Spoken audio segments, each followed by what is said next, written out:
Hey guys, it's Wi-Fi Toaster, and today I just want to do a really quick build showcase for you guys. This is the new build I just made not too long ago, and I call it my variety build. The idea behind this build is that it can utilize a lot of different weapons, and can just have fun with that, because at this point in the game, I really need to continuously shake things up for the game to be interesting. So let me just go through the stats real quick and I'll explain everything. So first off, we have 38 Vigor, 28 Endurance, 12 Vitality, 10 Attunement, 40 Strength, 30 Dex, 30 Adaptability, 20 Intelligence, and 20 Faith. So just going through all these real quick, explaining some of the choices I made while making this build. The Vigor level is a lot lower than I would normally have it. It's at 38, but I sort of realized that the difference between like 38 Vitality and like 45 Vitality is like one hit from a longsword, and that wasn't that big of a deal to me to keep the build at a reasonable level, and I wanted to keep this build at a 175 build. So I kind of sacrificed some health, but the thing is, this build uses the life ring +3, so you're already going to have, even with the 38 vitality, 2200 health, and that's a lot. I mean, and like I said, the difference between 38 and 45 isn't that huge. So that's the first thing. I mean, it's not like super duper high, but I think it's more than acceptable. The endurance is 28. That's about where I like to be, 28, 30 endurance for rolling. That's just my personal preference. Vitality is at 12, which seems a little bit strange because that prevents you from using a Rob Flynn setup on this build very effectively, but the reason I have it at 12 Vitality is because I wanted the option to be able to wield a larger weapon as well. So if you're wielding like a Fumult or Greatsword or something like that, you can't, I mean, if you're at 9 Vitality, you have to have a pretty light setup in order to stay in fast roll. So that's why it's at 12 Vitality.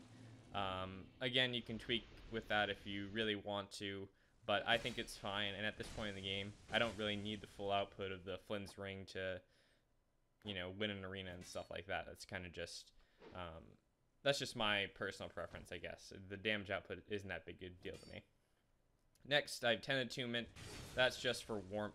So if you wanted to change up this build, the thing I would change up would probably switch around the attunement levels, and that would give you a little bit more to add into something else that you actually want, like health or something like that.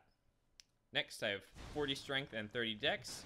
Those are the base stats for the Fume Ultra Fun Sword, and that's the highest I want to go in either of those two stats. Also, 30 dex happens to be the highest dex requirement, I believe. Someone can correct me if I'm wrong, but I believe that's the highest you're ever going to need for wielding a dex weapon. So you should be able to wield most dex weapons and almost all strength weapons. So that's really good.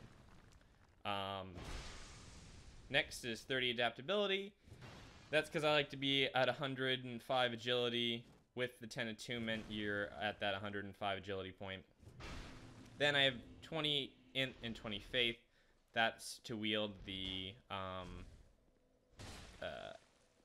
majestic greatsword. I thought it was mysterious greatsword for a second. Whoops. Oh well. But that's all the stats explaining what those are. Next, I have the armor setup, which is the Ferrum Helm, the Astrologer's Gauntlets, the Pate's Armor. I don't know why I did it in that order. Then I have the Rogue Leggings, which are my favorite leggings, but those might change because I'm not sure if it really matches perfectly, but whatever. And for the rings, I've got the Ring of Life +3, Ring of Blades +2, Flynn's Ring, and 3rd Dragon Ring. The thing about this build is that the Flynn's Ring is kind of a flexible ring slot. You can switch it out for like a Royal Soldier's Ring +2 if you're having a heavier setup, and the build is not solely dependent on the damage output from the Flynn's Ring, so you can still have the build perfectly fine without it. So that's kind of a flexible ring area, and since you're not getting the full value out of it from the Vitality, it's not that big of a deal if you get rid of it. So aside from that, that's pretty much it. I've just got a few clips of this build in action that you can check out, and hopefully you guys will enjoy it. So I tried to vary the weapon setup as much as possible in these clips because that's kind of what the build's about, keeping things fresh. So if you want a build that's going to be entertaining for a long time, hopefully this is the build for you, and I'll see you guys in the next video.